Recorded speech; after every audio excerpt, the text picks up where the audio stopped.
Baik, lanjut sesi 2 ya. Untuk sesi 2 saham berikutnya ada SDMU. Oke, SDMU. Nah, kan ini rising wedge. Kemarin saya udah saya ingetin loh. Kalau dia berpotensi mantul di 81 ya. 78 81. Kemarin tonton aja di video kemarin. Ini dia rising wedge mantul ya di garis kuning nih ya. Mantul di garis kuning dan akhirnya dia buat doji. Nah, untuk besok si SDMU sebenarnya masih oke untuk dilirik ya.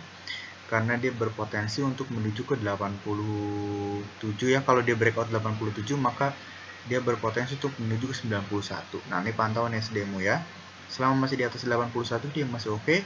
Tapi kalau jebol 81 lebih baik keluar dulu karena dia berpotensi downtrend parah nanti. Oke, kita cek broksumnya. SDMU hari ini masih cenderung netral. Lalu kita cek satu bulannya masih cenderung ada akumulasi lemah. Itu ya, ini cukup menarik nih untuk SDMU dipantau besok. Lalu setelah itu ada Elsa. Untuk Elsa, aduh ya, andaikan besok masih koreksi, nanti boleh ambil lagi kalau dia mantul di 324, 326 ya. Kalau saran saya sih tunggu di 324, 326 nih untuk Elsa. Gitu. Ya, tapi selama di atas 334 sih masih aman harusnya ya. Tapi kalau jebol 334 boleh tunggu di 324, 326 gitu. Paham ya untuk Elsa ya? Kita cek broksum hari ini masih ada akumulasi untuk Elsa. Kita cek satu bulannya masih cenderung ada akumulasi juga. Nah, ini boleh dilirik untuk Elsa ya. Next, setelah itu ada Dewa. Oke, untuk Dewa sebetulnya selama masih di atas 59 ini masih oke. Tapi kalau jebol 59 lebih baik out dulu ya. Dan di sini juga masih ada gap di atas. Siapa tahu dia nanti bisa menutup gap yang ada di atas ini. Gitu. Nanti naik terbang tinggi sampai ke 77. Semoga saja. Tapi kalau jebol 59 lebih baik out dulu. Ya, lebih baik keluar dulu. Lalu hari ini ada distribusi kuat sekali untuk Dewa ya. Wah, distribusi kuat banget untuk Dewa. Lalu satu bulannya dia masih cenderung distribusi lemah. Oke, itu untuk Dewa. Next, saham berikutnya ada SQMI. SQMI. Oke, SQMI selama masih di atas 85 dia masih oke, tapi kalau jebol 85 lebih baik out dulu, nanti boleh tunggu di 81. Gitu ya untuk SQMI. Nah, satu harinya masih ada akumulasi. Lalu kita cek satu bulannya masih cenderung ada akumulasi juga, akumulasi lemah. Gitu ya. Next ada Kars. Untuk Kars ya, saran saya buy on breakout 80 aja. Nanti taking profitnya di 82, setelah itu ke 85, lalu ke 88. Nah, cuannya sedikit aja, satu tick Kars saja udah lumayan banget. Kalau beli 1000 lot 100.000, kalau beli 10.000 lot ya lumayan lah gitu ya. Tapi ya semoga aja deh satu ticknya lumayan lah untuk si Kars ini ya. Lalu kita cek broksumnya. Wow, hari ini akumulasi sangat-sangat kuat untuk si Kars ini ya. Ya, semoga aja cakep nih Kars.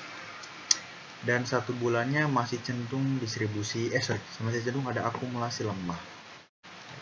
Buangannya PDCC, di sini SQLJ. Oke. Nah, ini oke nih untuk dipantau ya si Kars ini, sepatu nanti menarik. Dan di sini juga bisa dilihat dia gapnya banyak banget ya, di atas ada 2 nih. Semoga dia menutup gap yang di atas itu suatu saat. Gitu ya. Oke, itu untuk Kars. Lalu setelah itu ada UFOE. Untuk UFOE jangan dulu ya, karena dia masih cenderung downtrend. Kalau saran saya boleh buy on breakout 370 aja. Kalau dia nggak breakout 370, jangan diambil karena dia masih cenderung turun. Gitu.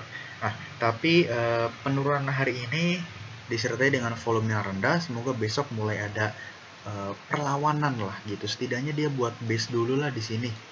gitu ya, atau buat doji, jadi biar kita tahu nih area support selanjutnya di mana gitu. Jadi kita trading itu harus tahu yang namanya resiko ya. Kalau udah ada support, nah itu namanya kita tahu nih resiko kerugian kita sampai berapa gitu ya. Lalu kita cek Broksumnya, hari ini masih cenderung distribusi lemah, lalu 1 bulannya masih cenderung distribusi kuat. Oke, itu untuk UVE. Lalu setelah itu ada AISA.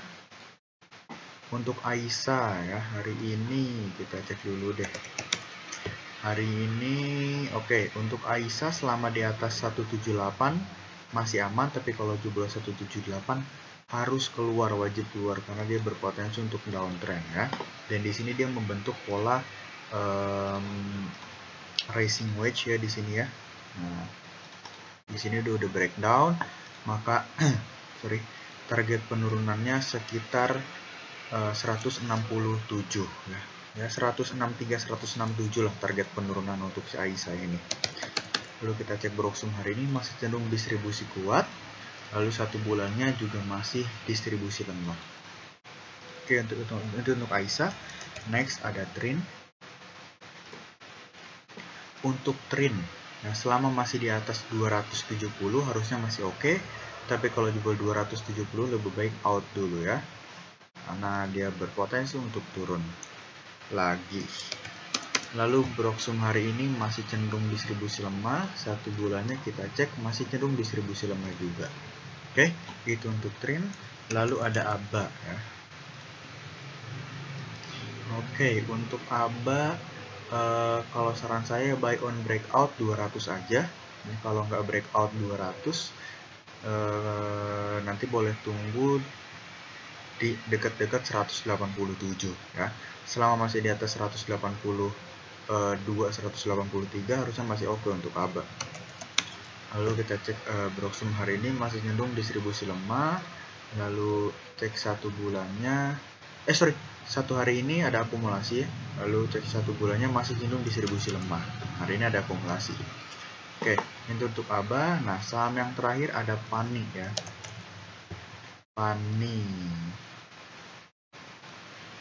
Oke, untuk PANI ya, dia sedang menguji supportnya di 865 ya. Selama masih di atas 865 harusnya masih oke untuk PANI, tapi kalau jebol 865 lebih baik keluar dulu ya, karena dia berpotensi untuk menuju ke 800 untuk PANI selama di atas 865 dia masih oke, tapi kalau jebol 865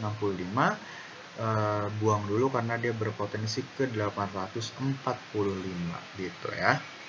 Oke, itu secara teknikalnya. Kita cek Broksumnya, dia masih cenderung distribusi lemah.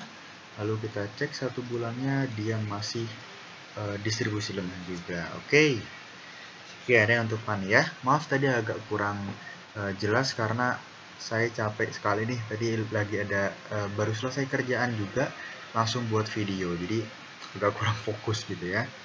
Oke, mungkin sekian analisa saham hari ini. Mohon maaf apabila ada kekurangan penjelasan dari saya. Semoga besok kita dikasih cuan, sehat dan diberikan kesehatan oleh Tuhan ya. Oke, sekian, terima kasih.